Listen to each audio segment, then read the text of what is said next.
All right, here we go. This week at Bungie, we talk story. All right, here you go, Evan and Sandbox. Before we kick this TWAB off, I have to ask, have you watched a new story trailer for Beyond Light yet? No? While we aren't going to dive deeply into spoiler territory between now and launch, that's what Evan's YouTube channel is for. This is the moment where we say it's time for... See, Evan, I promote your channel and my stream as well, dude, okay? This is the moment where we say it's time for you to go dark if you're looking to experience the expansion with no knowledge of what's coming. If you're hungry, it's time to dig. All right, we've already watched this. We're not going to watch it. Aramis, a.k.a. needs a freaking throat lozenge, is on the warpath. Varix warns of catastrophe. The Exo Stranger has been waiting for you. A few extra details can be found on the Beyond Light story page on Bungie.net. Who's Evan? Some scrub. Now jump in if you'd like to know more. Cool, we might check that out. Soon you'll be exploring Europa in search of answers. Whether you be a lone wolf or part of a fire team, we'll leave that path for you to walk. 110. Oh, dude, we were fucking right. We literally just said this. We literally just said this, bro. Oh my God. Bro, we actually just discussed this. 2 weeks ago, we began a conversation about sandbox tuning for Beyond Light. Armor modifications are getting some hefty changes from reloads to raids. If you missed it, check out the October 8th TWAB. This week, our focus shifts to weapons in your arsenal. As with our mods preview, we have a collection of patch notes accompanied by developer commentary. All right, we ready? Oh, we ready. Let's pass the microphone over to the dev team for some juicy details. Dev team, hello! Today we'll be covering some changes to a few specific weapons and weapon families. For those of you who don't have much knowledge of our sandbox, each weapon has a specific frame that is also tied to its associated rate of fire. We've included both of these for a bit of clarity, as many players default to rate of fire when talking about various weapons. Yeah, we do. As an example, aggressive hand cannons currently have a rate of fire of 110 rounds per minute. Hand cannons, we're making changes to give hand cannon subfamilies more diversity and more reasons to use. Aggressive, increased rate of fire from 110 to 120. I will drink to this. A whole new archetype. A whole new archetype coming in Destiny 2 Beyond Light, ladies and gentlemen. I mean, this is interesting. Broke out aggressive hand cannons, allowing custom tuning of stats. Example, damage fall off for 100 range in the subfamily now starts at 32 meters. So wait, how is that adjusted? I don't know. Keep up the good work, now brother. Starts at 32 meters. What is it currently? I'm not sure what it is currently. Adaptive and precision. Range stat now has more impact on minimal damage fall off range for both archetypes. Damage fall off for 100 range now starts at 25, was 20. Okay, so these are getting big range buffs actually. You're saying it was 27, so now it's 32. So that's a pretty significant range difference, man. Oh, Frost is probably freaking out. Precision hand cannon, 180 rate of fire, magazine scaled up by 37%. No, this also affects exotics with that rate of fire. Okay, so how many bullets are fucking 180s gonna have now? 37%. Bungie, just tell me the magazine size. Lightweight, folded into adaptive. Moved all lightweight hand cannons 1/5. Uh-oh. I'm afraid to read the following. 150 rate of fire to the adaptive subfamily 140. This includes Luna's Howl and Not Forgotten. They're now 140s. One exotic hand cannon will retain 150 rate of fire. We aren't going to leave it to speculation. It's beautiful. It does solar damage. It makes enemies explode. It's sunshine.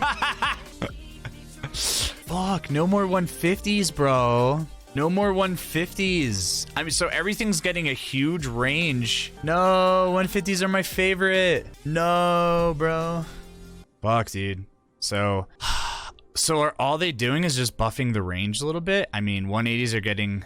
At this time, lightweight 150 rate of fire hand cannons represent the majority of hand cannon usage in the Crucible. Fucking Crucible, dude. While we experimented with many different ways to even out lightweights, 150 rate of fire and adaptives 140. Lightweight hand cannons consistently retained a faster TTK. As such, we opted to equalize their rate of fire. We selected 140 rate of fire as it is fairly balanced in the Crucible sandbox. It gives other weapon archetypes more time to breathe between shots, avoids an overabundance of hand cannons with faster TTK, than other weapons and pairs nicely with upcoming changes to 600 rate of fire auto rifles. If whoever hasn't read ahead yet.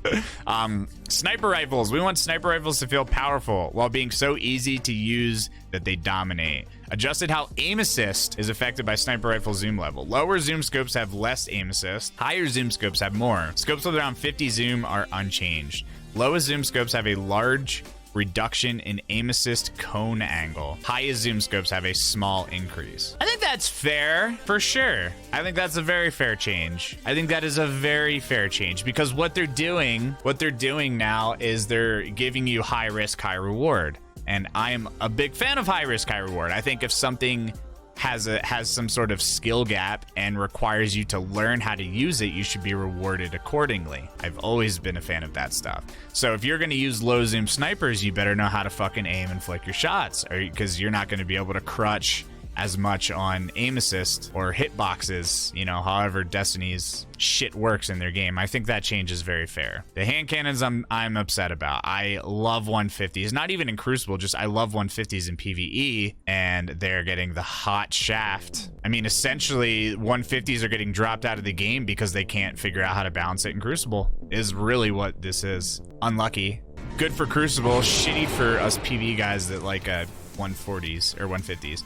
Auto rifles in Season of the Worthy. Beautiful. The adaptive archetype 600 rate of fire was given a buff. We're pulling that back a little bit to keep it in check with other auto rifle archetypes. Adaptive. Damage per bullet reduced from 15.75 to 14.25. Note, prior to Season of Worthy, damage per bullet was 13.75. Okay.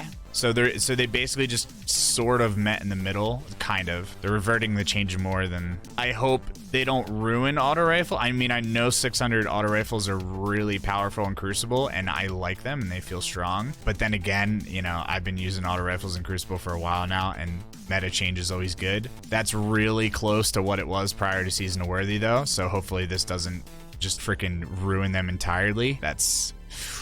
testing. It's going to require testing. Scout rifles, here we go. Scouts have a reasonable time to kill and can't be adjusted too much without making them dominate the battlefield. So we're making them a little bit easier to use. Okay, I'm sorry, what? Scout rifles have a reasonable time to kill? I'm sorry. What? Okay. Hello? Have I been playing Destiny?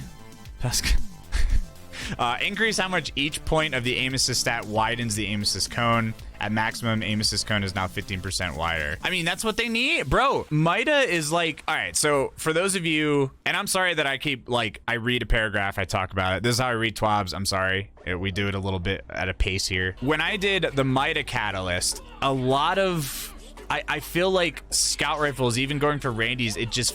I don't know, man. It felt like hit detection was weird, and the way that you had to play was weird. I don't know. We'll see. Rocket launchers. These heavy weapons currently have a very low reserve, so we're adjusting that. We expect to take another look at rocket launchers in a future season.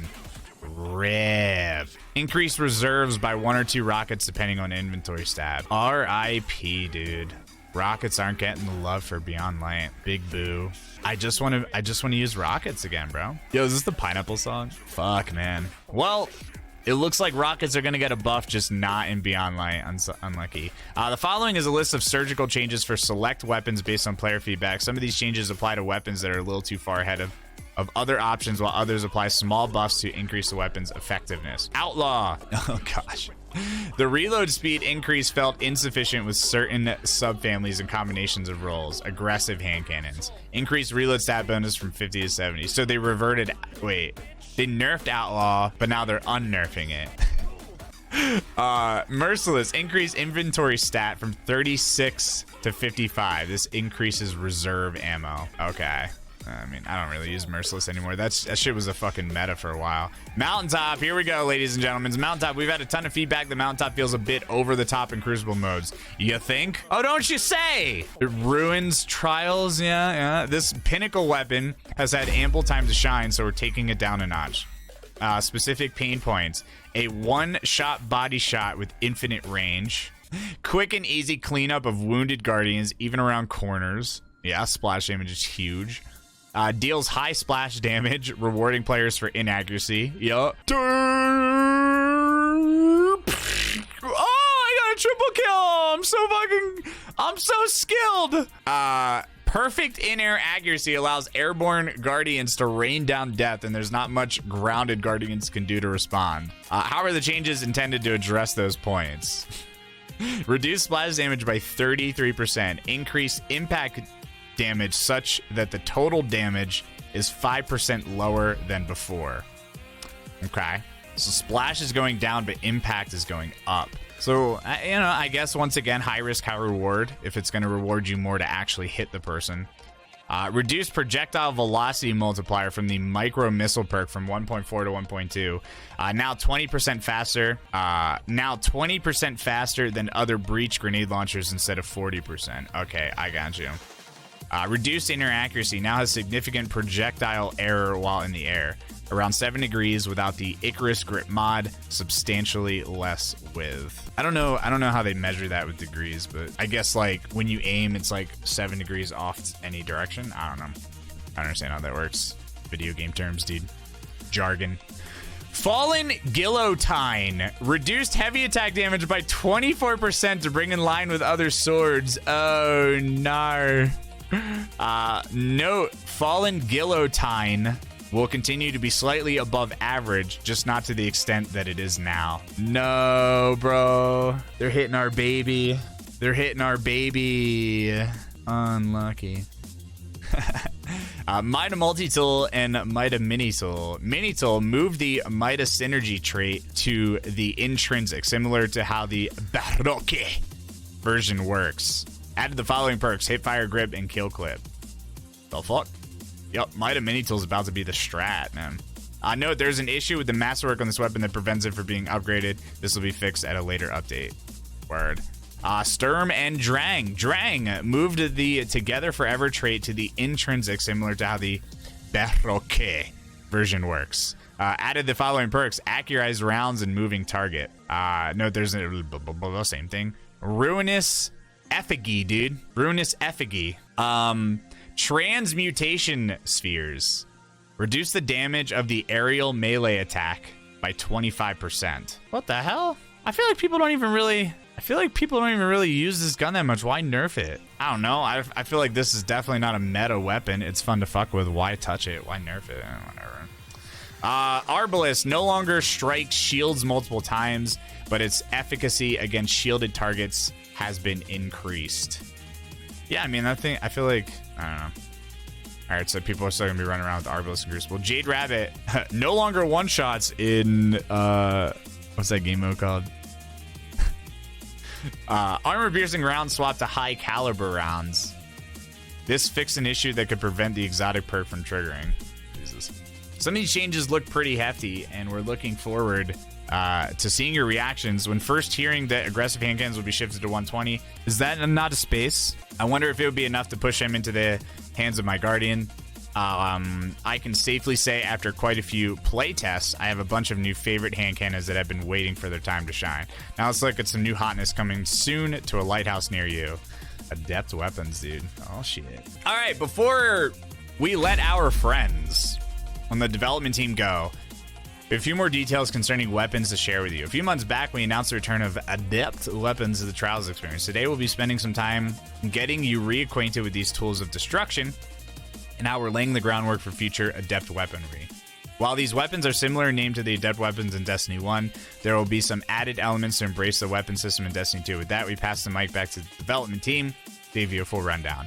Beginning in Beyond Light, all existing Trials weapons have Adept versions. So in Destiny 1, these were exotic versions of the guns with burns on them. So, if you had, for example, the sniper, the Trials sniper, it'll now be an exotic, and it will have solar arc, or well, they were exotic in Destiny 1, weren't they? No, wait, were they legendary in Destiny 1? Oh, that's right. That's what they did for the raids. Never mind. The raid ones were exotic. I'm sorry. Our intent is for all new Trials weapons to have an Adept version in the future, with their infusion caps matching the season they were introduced for. For our first round of Adepts, their infusion caps will be set to that of Season of the Worthy. Additionally, we will be introducing Adept weapon mods in the sandbox and Beyond Light, which can only be applied to Adept weaponry. Chat, I'm sorry, I haven't played Destiny 1 in a while. All right, dude, let me go. Adept weapons. Here's how Adept weapons differ from the base weapons. Master working in Adept Weapon grants additional stats. Plus 10 for the primary stat as usual, the specific masterwork. Plus 3 for all alternate stats. Holy shit. That's actually insane. So the whole gun just gets a massive buff, like an armor buff. Adept Weapons can use either a standard weapon mod or a new Adept Weapon mod earned when going flawless. A unique Adept shader has been made for these weapons. I just want to say, I hope they don't tell us what the Adept mods are before I continue reading. I really don't. Note, these shaders are not awarded as a consumable when dismantling an Adept weapon. As such, they cannot be applied to other pieces of gear. So it's only on the guns. That is actually cool. Specific. All right. Making trials loot a little bit useful. So it doesn't talk about burn. Adept weapon mod. Oh, fuck.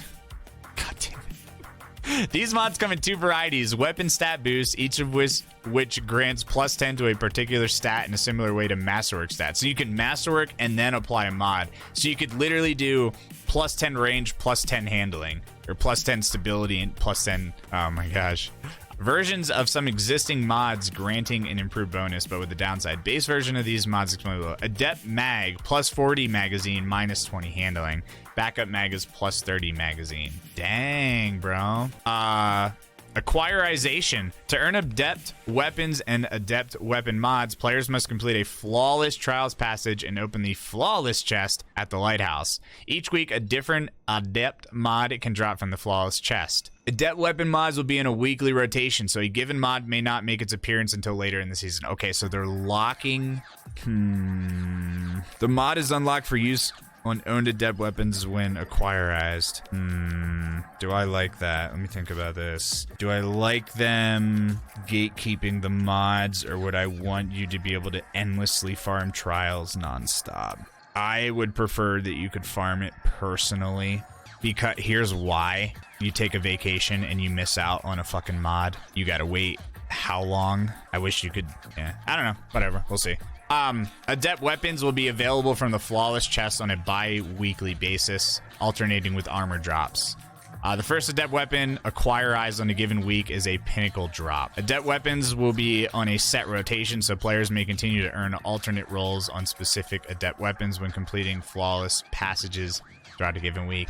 Dude, I kind of wish Adept Weapons were set rolls. I don't know. I have like mixed feelings towards all this stuff. I just miss set rolls. It made the guns feel more special. Like, there's a gun that's rare. You gotta grind trials. You gotta grind the raid.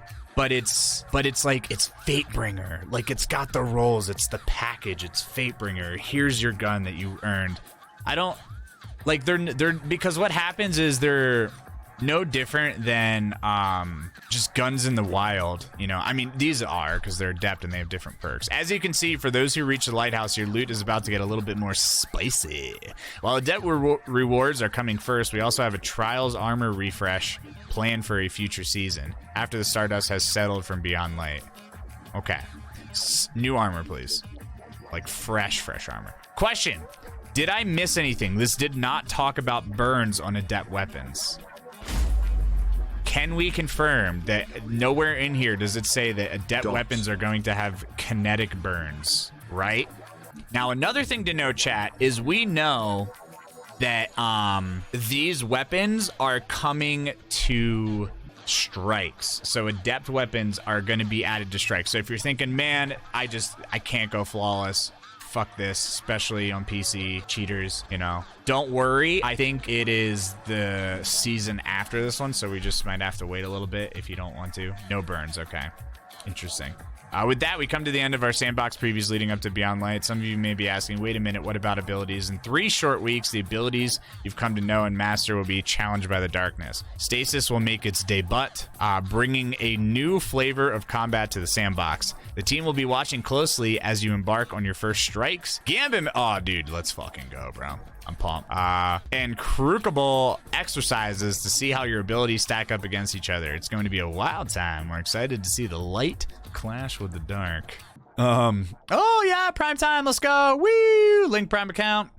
You get fucking these items, dude. Look at this lonely little purple guy over here on the side. Unlucky, bro. Damn, I wanted to hear about I was I wanted to hear about rockets, man. Cypher Search. Festival of the Lost has reached its halfway mark. Holy shit, what? And the Destiny player supporters keep an eye out for scary bugs. Due to an extension of Season of Arrivals, the Nokris encounter for the Interference weekly quest will remain for the remainder of the season. Good.